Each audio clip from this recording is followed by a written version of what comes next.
Well, hello everybody, and welcome to the Australasian College of Road Safety's Local Government Networks part 2 of our October webinar. This was about celebrating local government road safety award winners. And if you were online last week, you'll be aware that we hit some turbulence, and unfortunately there was an unforeseen technical issue that unavoidably kicked us out of the webinar early and partway through the final presentation. So today we've all come back together to re-record the last sort of 25 minutes of the webinar so that you can watch that in this recording. So we're going to pick it up from the fourth and final presentation. Then we'll have the Q&A with the other three speakers and myself, the final presenter. And then sign off. So we hope that you enjoy this next part of the webinar. Let me just share my screen. There we go. So the final presentation was from me. I'm the Road Safety Officer for Parkes, Forbes and Lachlan Shire Councils, and we were the winner of the IPWEA Excellence in Road Safety Award in 2022 for our load restraint education program. So the Load Restraint Education Program ran during 2021, and I'd like to start by acknowledging the funding bodies, because without their support, this project wouldn't have been possible. So thank you to the Australian Government's Heavy Vehicle Safety Initiative, which is administered by the National Heavy Vehicle Regulator. Thanks also to the New South Wales Government's Transport Local Government Road Safety Program, which is administered by Transport for New South Wales, and also to our project partners, the New South Wales Police Force and New South Wales Farmers. So we became aware in 2020 that we were having a bit of a load restraint issue locally. We recorded a 49% increase in load restraint breaches that were issued by local police on our local road network.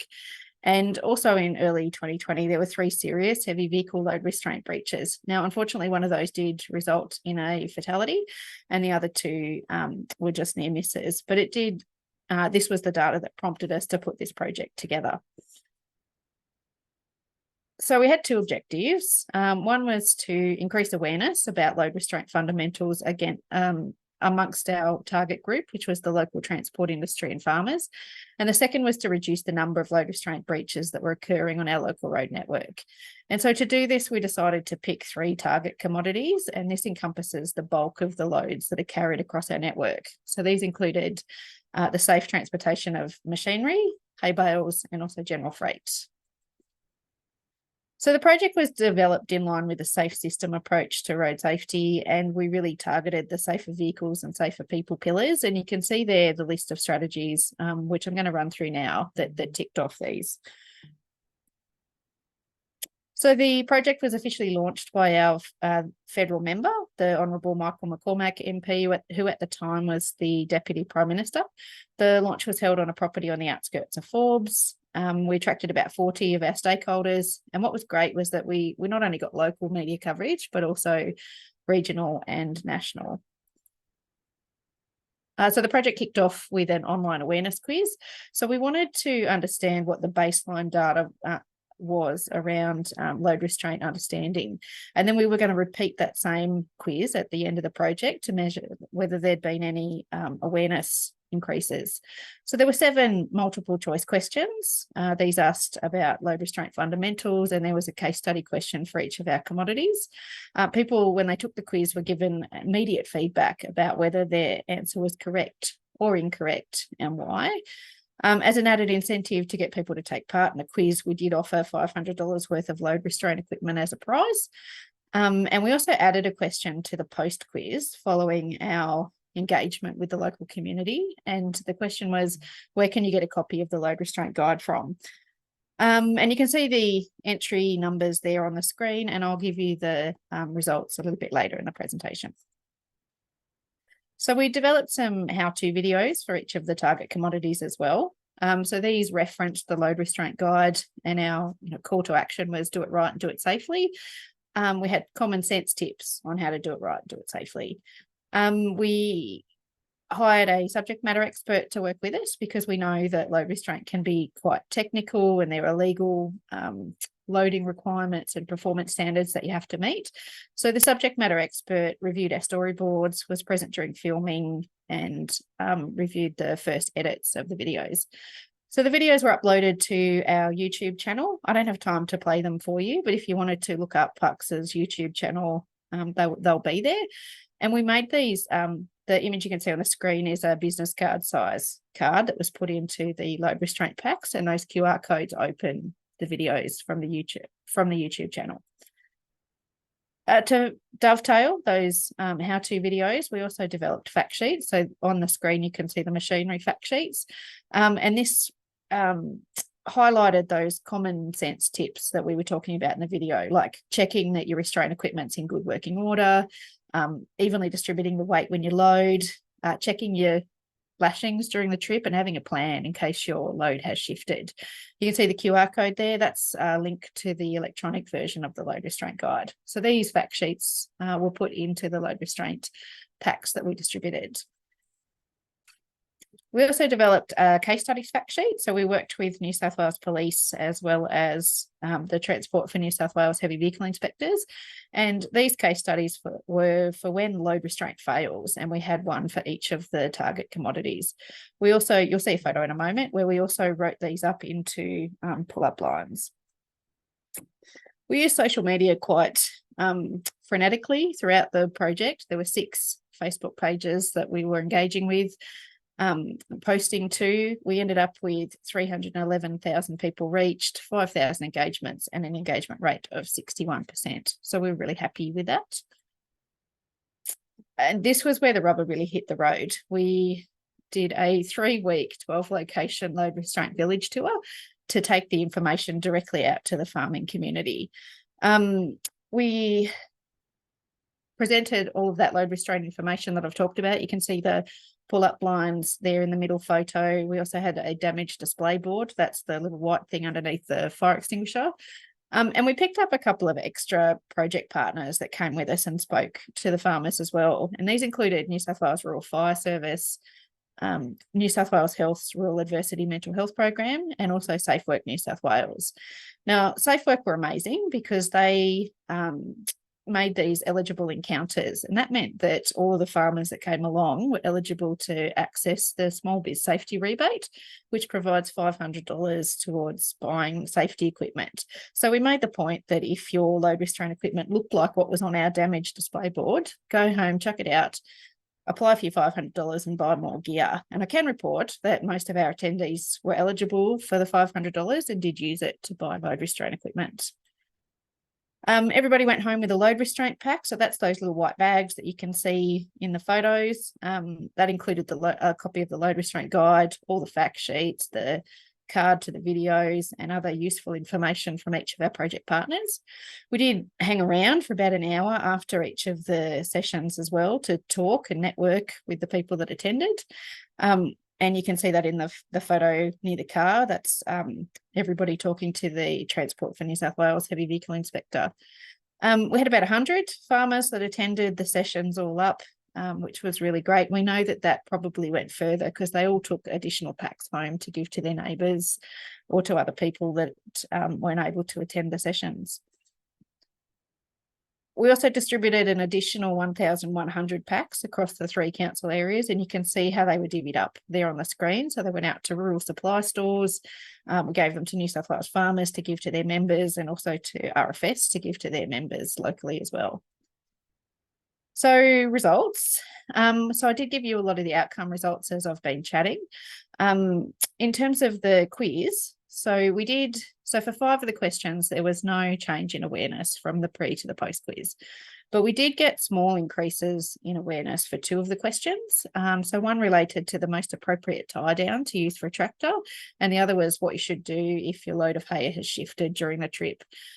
We thought this is a good result because these were obviously 2 of our target commodities.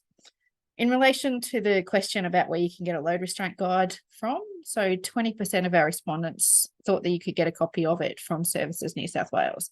Now, if you're not from New South Wales, Services New South Wales is like the government customer service business where you go to get your licence and renew your registration.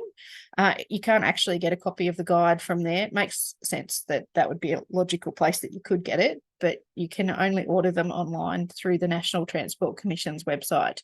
So one of the key findings of this project is that knowledge amongst the farming community about the load restraint guide is quite low, but also that access to it is also quite low as well. And objective 2 was about reducing breaches and incidents, and we definitely achieved that. So there was a 69% increase in load restraint breaches that were issued in 2021 when you compare that to the 2022 figures. And we had no serious incidents recorded during 2021 either.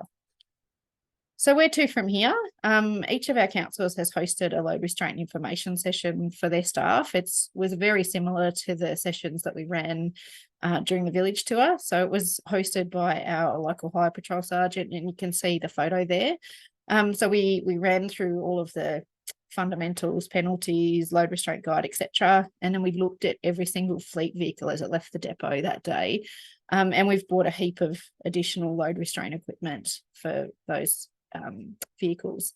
Transport for New South Wales West Region have followed this project model and are currently working on a similar project, but focusing on light vehicle load restraint, which is great. And we're in discussions with TAFE New South Wales's School of Transportation and Logistics in Dubbo about using some of our collateral during their load restraint modules when they're teaching that. So that's it from me. And now we've made it to the Q&A session. So let me introduce you to the other speakers that we had last week for the webinar. So if we can get you to pop your cameras back on. So let me introduce you to our 4 speakers. So first up, we had Robin Denton. So Robin's from Hamilton City Council in New Zealand, and Robin spoke about the raised pedestrian thresholds at a signalised intersection. Next, we had Adam Evans from Mitchell Shire Council in Victoria. Adam spoke about their school crossing safety cam initiative, where they installed a CCTV camera on the candy cane poles at children's crossings. And our other speaker was Owen, on behalf of the City of Canning Council in Western Australia, talking about some community engagement that they undertook in the City of Canning around speed zones and speeding, perceptions of speeding. So thanks, guys. Welcome back for the second half. I have a question that I wanted to put to all of you to start with, which was my question. So what tips do you have for practitioners that are watching this that would like to follow your lead and implement a project similar in their local area? So what were the lessons that you learnt that you'd like people to take away from this? Maybe we could go in speaking order. So Robin, do you want to go first? So a couple of things. One is you can't ever communicate too much, but you can not communicate enough. So getting good comms, early comms out to the community is really important. People will put up with a lot if they know why it's happening and how long it's going to happen and that sort of thing, and they can plan ahead. It's the things that catch them out that really make them grumpy. So yeah, never undercook your comms. And the other thing I'd go for in our case, because it was a construction project, is that early contractor involvement.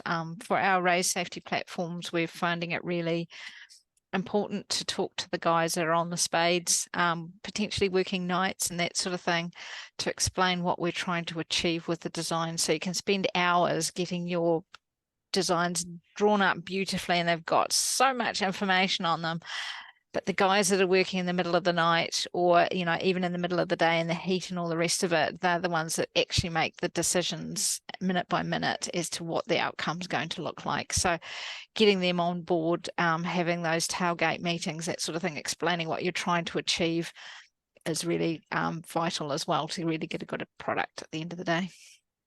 Yeah, great, thanks. What about you, Adam? Tips and tricks for people that want to replicate your program?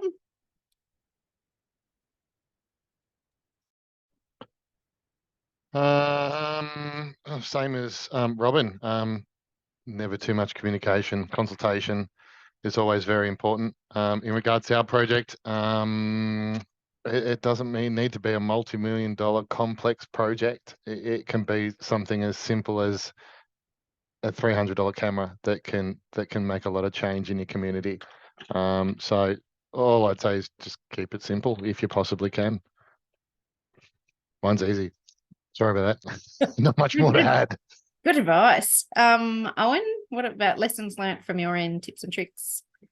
Yeah, so I think one of the great things we managed to do was get the viewpoint from the average person. So we made it really easy for people to give their opinion. So we went out to existing community events and approach people and talk with them. It was very cheap, to be honest, the engagement approach we did. So it's not about money, and you don't need expensive resources to be able to talk with people.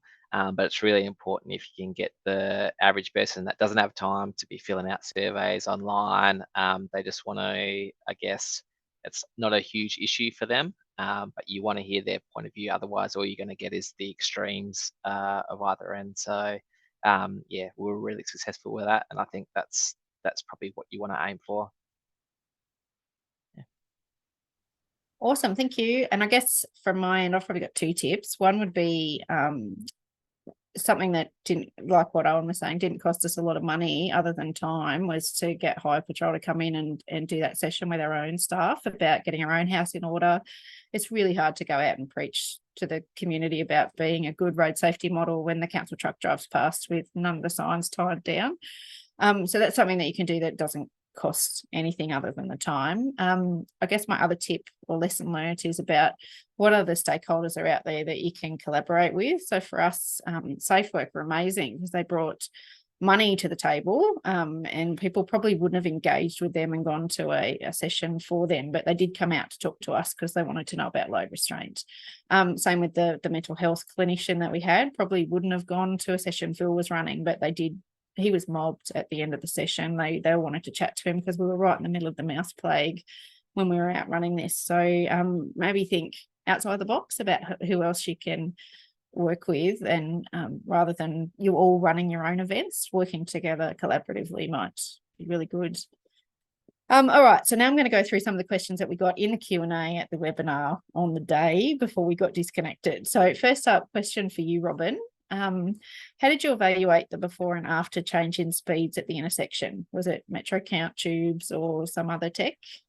Yeah, so we put in basically pneumatic tubes at the locations where we thought the road safety platforms were going to be, so that we did before and after. We're doing so many of these now that we are looking to get other tech to help us with that, and manage not only speeds, but we're looking at volumes and general behaviour as to how people approach them, the braking and that sort of thing as well. So we're trying to get slightly more techie, as much as anything, because of the health and safety issues of people, having to put tubes across roads and that sort of thing. It's becoming harder and harder to do that safely. So yeah, that was what we had done. Awesome, thank you. Next is for you, Adam. How much involvement did Victorian Police have in establishing the project? So did you already have a good working relationship with them, or did you need to build that up over time? Look, our relationship with VicPol here at Mitchell Shire Council is strong. We practically deal with them every day. We're in the same space, enforcement. So there's a lot of teamwork. So we go to a lot of jobs that they need us to attend, and they come to a lot of jobs that we need them to go to. So got a really good relationship. As far as this project, they said, yep, go for it. Anything you need, we'll support. That's why when we have incidences at our school crossings, they're more than happy to put their hand up and go, yep, we'll sort it out for you. So we just grab the footage and flick it through, and goes with our incident report documentation, and they sort it out from there. Great. Next one's for you, Owen. How did you get the elected body to place such a priority on road safety? So the comment is, it's impressive to see this work was generated by a council motion. Yeah, so I think from memory, the actual original motion occurred recently after a fatality on one of our local roads. And we worked with the council to make it a more general approach to analyse speed and safety issues across the whole city. Apart from that, I guess council was impressed with our engagement, how well we did the engagement, and a lot of the actions in our road safety management plan are actually existing actions that we already undertake. So in terms of the cost to support that road safety management plan was quite minimal for the council to do. So yeah, essentially we went out, very positive response from the community, and what we proposed was very cost effective and in line with what the community wanted. So very easy for council to support that decision. Right. Another one for you, Adam. Did you get any pushback from the school crossing supervisors? Were they concerned about being filmed? Not at all. Like I said, we got a really good team here with a strong foundation. And as a result, they're more than happy to jump on board and help. They understood the importance of this initiative. They understood that it was, yes, to keep them safe, yes, to report those people that were irresponsible, because as all of us know who manage school crossings, it's probably the most frustrating part of their job. And we wanted to make sure that we tried to keep them, or we wanted to do something that kept them as safe as we possibly could. So with people knowing that they're going to get VicPol knocking on their door, we'll hopefully slow them down. But they were all on board with the project. Like I said, just working as a team to make sure that we got a result that kept them nice and safe. My worst nightmare is having a school crossing supervisor, one of my team members, hit by a car, and even a child or parent or guardian. It's one of the worst things that could happen, I think. Yeah, for sure. Next one's for you, Robin. How did you communicate with the businesses that were negative about what the closure was going to do? How did you bring them on side? We had a lot of in-person meetings, and we talked through the real options that were available. So when we had decided to do the closure, it was only after we'd considered other options. So we considered night works, for example. The concern with night works was a lot to do with the safety of the crew doing the work, dealing with utilities underground, and those utility companies not actually having people on call at night. So, you know, if they'd hit a great gas main or something like that, the response times would have been really slow, and dealing with electricity and less than optimal lighting. So we discounted that option. The other one was that we worked out how long it would take us to do the work and keep the intersection live, and we were looking at 4, 5, 6 months. And when we worked through that with the businesses, it was kind of like, you know, how would you like to rip off the sticking plaster? Do you want to go quick? What do you want to make it long and painful? And the fact that we got done in that 3-week period, but we also did a lot of work, and we undertook to work with them to make sure that their customers knew that they were open, and we had additional signage up, and we did specific advertising for them, sort of got them over the line. Yeah, great. Oh, and a question for you. Where did you get your traffic light outfit? I'm not too sure.